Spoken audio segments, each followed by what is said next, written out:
આજ છે ને અમારા મેડમ વગર મજા નથી આવતી કઈ. હેલો, ગુડ મોર્નિંગ, જય શ્રી કૃષ્ણ.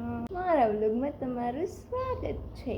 શરીમ છે ને એક કૂતરાને છે ને હડકવા આવી પડો છે, કઈડા કઈડ થયું છે. પણ મમ્મી એનું નામ શું પાડ્યું? બેન્ટ વાજા. કે બેન્ટ વાજા વાળું કૂતરું.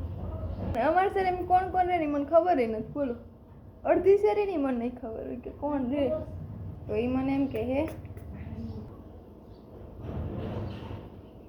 જો બની ગઈ. આજે હું ક્લિનિકે આવી છું પણ અમારા મેડમ નથી તો મને ગમતું નથી.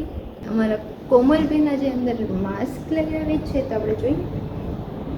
બહાર બેઠા છે, લગાવી દીધું. કોમલ લગાવી દીધું હે. ત્યારે પેશન્ટ આવ્યા છે તો આપણે જોઈ લઈએ. આજ છે ને અમારા મેડમ વગર મજા નથી આવતી કઈ. એ ઓપીડી જોતા ને કે કોક છે એટલે મારે સહી ઓપીડી જોતા હોય ને તો મારે અંદર પ્રોસિજર ચાલુ હોય. આ તો ભાઈ મારે જ કરવું પડે. ઓપીડી જોવું પડે છે, પ્રોસિજર કરવા જવું પડે છે, ઓપીડી જવું પડે છે, પ્રોસિજર તો જલ્દી આવી જાય અમારા મેડમ. બિચારા હાફ ડે લઈને જ ગયા છે, હાફ ડે લીધો છે તો એ કહેતા હતા બપોર પછી હું આવી જઈશ. પણ એ બધી મજા હું જાઉં છું ઘરે.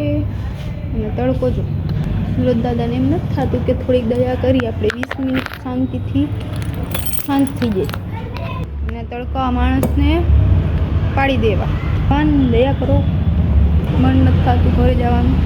ઘરેથી મમ્મીએ કીધું છે કે તું જમવાનું લેતી આવશે તો આ તડકાની હું છોલે ભટુરે લેવા ઉભી. દાદાને કોઈ કહેવા વાળું કે થોડોક તડકો ધીમો આવવા દે, થોડીક દયા રાખે. આટલો તડકો નાખીને ક્યાં જવું હોય છે એને. મારી તો દયા એને નથી આવતી. તડકો એટલે કે બાપરે ઘરે માંડ પહોંચાય આમ હોય આમ. અમારા ક્લિનિકમાં કોમલને છે ને આજે મજા નથી આવતી તો એ અહીંથી અહીંયા કૂદકી છે. ક્યારની શાંતિથી અહીંયા બેઠી છું અને અત્યારથી ને 3 વાર આટો મારી ગઈ છે. અમારા ઘરે ગેસ્ટ આવ્યા છે ને હું આવી ગઈ છું સબ્જી લેવા.